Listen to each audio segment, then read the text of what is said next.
It's the heavyweight boxing match to end all boxing matches. It is Donald Trump against Rupert Murdoch. People keep thinking it's not going to happen, but it looks at the moment as if it is. The two men facing each other in court. Welcome to Americast. Americast from BBC News. Hello, it's Justin in the worldwide headquarters of Americast in London, England. Hello, it is Sarah here in Edinburgh, Scotland. We ought to take a couple of steps back at least as far as the reason why Donald Trump filed his lawsuit against Rupert Murdoch and various other people, and indeed the paper, the Wall Street Journal. So remind us what it is that they have done that so enraged him. Well, Donald Trump still is, in the depths of this Jeffrey Epstein saga that we've talked about before, and I'm sure Americasters are well across. And one of the big things that happened in that was a couple of weeks ago, the Wall Street Journal produced this bombshell front page story saying that they had seen a bawdy, lewd letter that Donald Trump had written to Jeffrey Epstein that was included in a book of letters and notes from friends for Jeffrey Epstein's 50th birthday. So this looked quite damaging for Donald Trump, who immediately came out and said it's fake news, it's not true, and very quickly launched a $10 billion lawsuit against the Wall Street Journal and the company Dow Jones that owns it, owned, of course, by Rupert Murdoch. I love these round figures. Yes.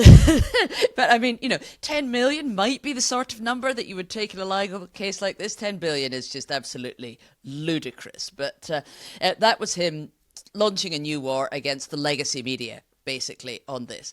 Did the Wall Street Journal back down? Did they? Hell, I mean, it was only a couple of days later they had another exclusive story in which they said the Attorney General, Pam Bondi, who was in charge of all of the Epstein files, had been talking to Donald Trump months ago and had briefed him that his name appears multiple times in the files. They didn't suggest it was in connection with any wrongdoing, but that his name was there. And of course, readers made the connection. Maybe that's why they're not being published. So, so this lawsuit's going ahead. Donald Trump is very cheeky. He says that they want to depose Rupert Murdoch in the next couple of weeks because he's so old, basically, and listed all the problems he's had with his health recently. He's so old that they need to get him on the record while he's still alive. Now, he is 94 years old, but showing no signs of failing at this point. But this is Donald Trump throwing the kitchen sink at Rupert Murdoch, basically. And talking of being on the record, he has himself talked, hasn't he, about that bawdy letter or bawdy illustration to a letter that the Wall Street Journal is alleging he sent as a birthday greeting. He was asked about it on Monday. I don't do drawings. I'm not a drawing person. I don't do drawings. Sometimes people say, would you draw a building? And I'll draw 4 lines and a little roof, for a charity stuff.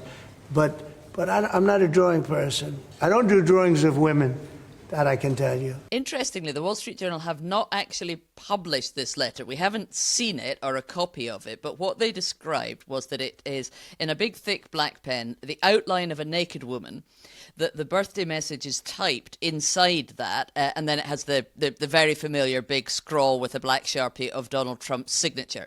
And as soon as the story came out, he said, I don't do drawings. He repeated that. And then, of course, all the news sites published various pictures of his drawings that have been sold for charity and things like that. Although, I mean, he is right. They are all pictures of buildings, largely of Trump Tower or other skyscrapers. So that's why he's saying that he doesn't do drawings there. I guess, Justin, as we're talking about Rupert Murdoch and his huge media empire, we should run through exactly what that includes these days. Yeah. And when you say these days, it's important, isn't it? Because it has changed in recent years. Yes. And right now, he owns News Corp, which has got The Sun, The Times, The Sunday Times, The Wall Street Journal, The New York Post, and HarperCollins, the book publisher.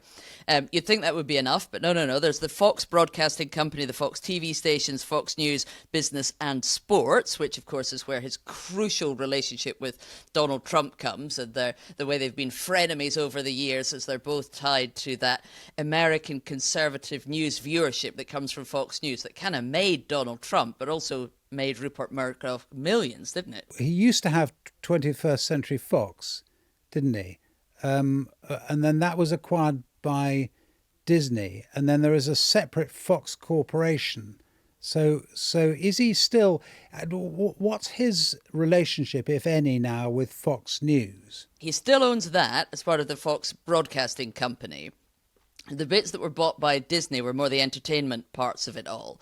And that deal made all of them very rich. I mean, the four Murdoch children, I think, got about $2 billion each out of that deal. But of course, what that means is that basically, a big deal like that, it's been done. It's been sorted relatively recently, about a couple of years ago. So he's not in the position of some of the other broadcasters like CBS, who we were talking about just a couple of weeks ago, who ended up paying millions to Donald Trump in a suit he brought because they needed federal approval for a merger.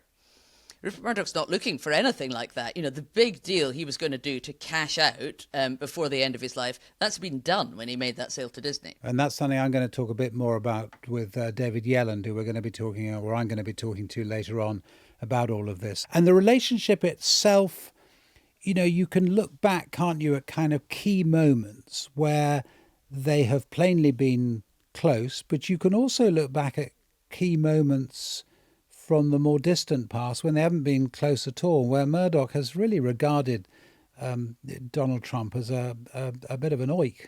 Yeah, I think it's clear that he's always looked down his nose at Donald Trump, frankly, doesn't think that he's really that bright and thinks that he's a little bit classless, but has seen advantage in backing him every so often. I mean, Rupert Murdoch is a conservative. Let's start with that. So he always backs candidates on the right, or almost always, I guess.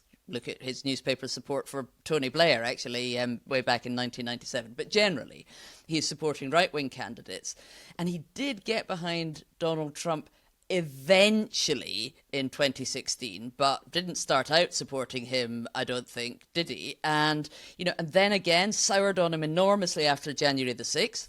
Sent a memo, I think, round the company saying, we're not supporting this guy anymore. And then yet again had to get behind him in 2024. So it's as though every so often Rupert Murdoch gets dragged reluctantly into the Donald Trump camp. I mean, a lot of times by his own viewers, because even though he has mixed feelings about Donald Trump, he still employs all of these presenters on Fox News who are great cheerleaders for him. And the other complicating factor, I suppose, is the Murdoch family, which you've alluded to, that it may not be entirely, I suppose, Rupert Murdoch's decision how this plays out, or at least there are other players in it who might want to have their view of whether they want their longer-term relationship with Donald Trump to be soured. Rupert Murdoch had theoretically stepped down from all of these positions, but he still appears to be pulling the strings, frankly, behind the scenes at this company, even though he's not technically running these things anymore. It cost him a lot of money, of course, back in 2023, when there was a big case against Fox News from Dominion Voting Systems. Do you remember that, Justin? Oh, yes. And he wasn't going to settle, and then he did, didn't he? Yeah, because what had happened was that basically some Fox News presenters had been claiming that Dominion Voting Systems, who made a lot of the voting machines that were used in different polling stations in the 2020 election, the one that Donald Trump says was stolen and that he really won, Fox News presenters had been saying that they were wrongly casting votes for Joe Biden. And they had no evidence for that, and they couldn't produce any evidence at this case when Dominion Voting Systems was suing them. And it went absolutely to the wire, and then just as the case was about to start, suddenly Fox News settled and paid almost $800 million to Dominion Voting Systems. So even when you are as wealthy as Rupert Murdoch, that is going to have hurt. And that is basically, that's a Trump-related case in which cost him a huge amount of money in court.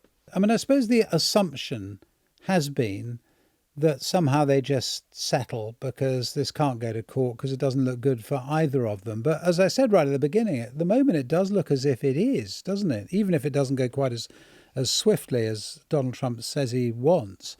I mean, it's difficult to see why either of them backs down now, or what their excuses are, I suppose, for backing down. Yeah, because I think Donald Trump launched this huge libel action, not necessarily because he thought he was going to win it, and probably without really having thought through exactly what he could use to embarrass Rupert Murdoch on the stand or any of that kind of thing. I think he did it because he needed to change the narrative about the Jeffrey Epstein story. And suddenly he could make it him against the mainstream media, which is, that's a card that's worked dozens of times for him in the past with his supporters. He had an enemy in Rupert Murdoch, and thankfully, it was the legacy media, the fake news media, call it what you will. If he could stand in opposition to that, then it was going to be much, much easier to sell his supporters his version of the Jeffrey Epstein story, I think. So he was creating a battle that he could be perceived to be winning, even if, whether or not it ever gets to court, he actually wins there. So is that working? I mean, I suppose that's the question, isn't it? Has he managed? But indeed, has the Wall Street Journal, in a sense, shot itself in the foot and shot all of those who are harassing Donald Trump on this in the foot by inserting themselves into the story and allowing that narrative that you have just pointed out can exist, even though the Wall Street Journal is not exactly a left-wing newspaper, is it? But it is part of the mainstream media, I suppose. And I suppose the question is whether that narrative can now take over. And so all those people in MAGA world will kind of change the subject and say, oh, well, because the Wall Street Journal is now against Donald Trump, we've all got to gather round and back him. I think it's got the potential to work, but it hasn't done so yet. It has not gone away yet, this story, or people's desire to know more about it. But I think it's probably a good move on Donald Trump's part. And then we've ended up with this kind of upside down situation where there are a lot of journalists around the world, particularly in America, suddenly realizing that Rupert Murdoch, whom they've often criticized, more than that, hated in many, many ways for the way he uses his media outlets and for the way in which he created Donald Trump and is perceived to have helped him into office twice. Suddenly, Rupert Murdoch is the man standing up for the freedom of the press, for the right to publish your story, that, in this war against truth and the being branded the fake news by the White House, the Wall Street Journal reporter not being allowed to go on Donald Trump's trip to Scotland, for instance, being removed from that in revenge.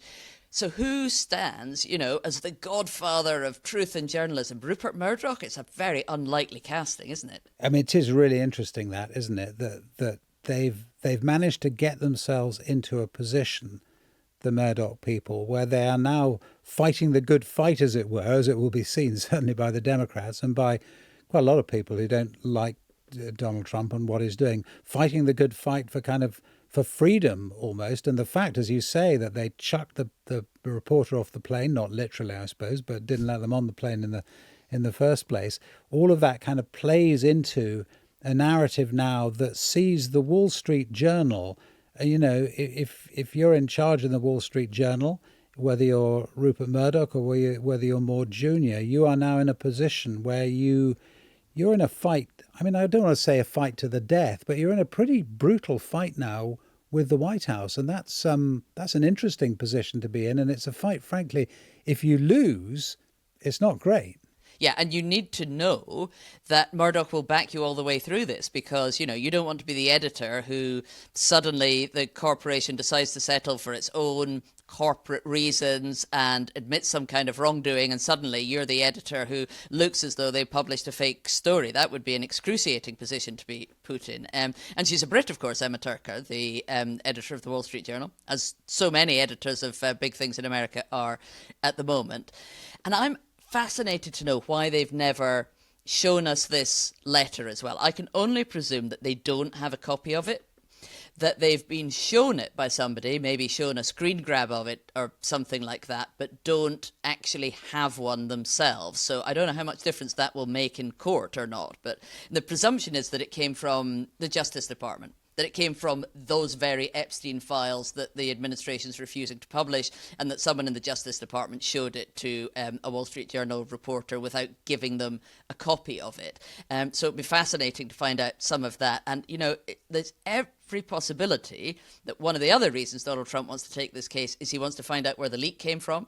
Because if it did come from his own Justice Department and this came from those very Epstein files, that's a whole other problem for him, isn't it? Joining us now, David Yelland. David Yelland is the host of the When It Hits the Fan podcast from the BBC. But more importantly, for our purposes, he used to be the editor of The Sun, so in a very close relationship with Rupert Murdoch, and indeed the deputy editor of the New York Post, the very feisty Murdoch tabloid that dominates the media, it is fair to say, in New York, and has had some major scoops over its time and also has a kind of slightly British mischiefness about it. Is that the right way to put it, David? Is that what you brought to the Murdoch stable? Well, the Brits aren't good at many things, you could argue, but they're very good at producing tabloid newspapers and indeed at journalism. So there are many, as you know, many journalists in New York are British. And one of them, of course, at the moment, absolutely in the spotlight, is Emma Tucker, the editor of the Wall Street Journal.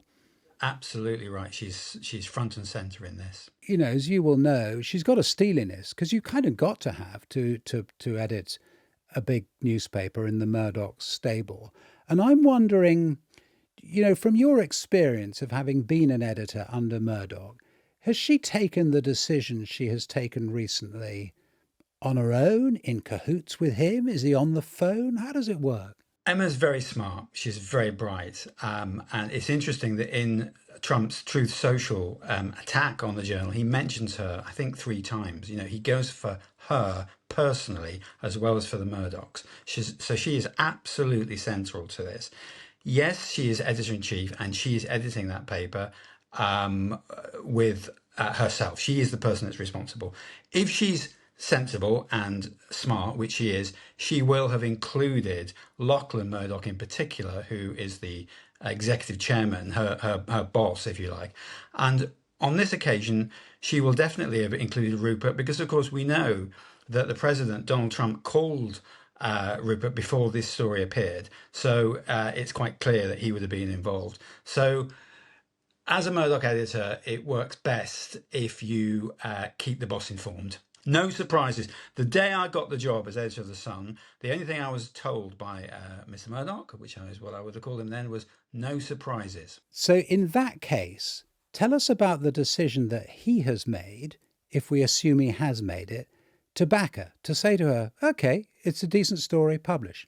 First and foremost, Rupert Murdoch is a journalist. I can't think, Justin, of a single time in the whole of Rupert's life when he has abandoned an editor in conflict. He may turn around and fire the editor afterwards, although that isn't that common, but he certainly isn't going to abandon her in the middle of this. And he isn't anyway.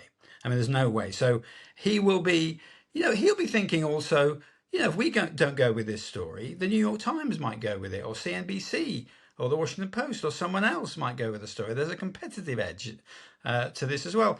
And also, we've got to remember, this is not a piece of investigative journalism. This is all about a letter that Trump either did or did not sign that either exists or does not exist. So after all the decades of Rupert's experience, to abandon an editor, to even think about abandoning Emma Tucker at a moment like this, it's not even, he will be enjoying this because this is journalism.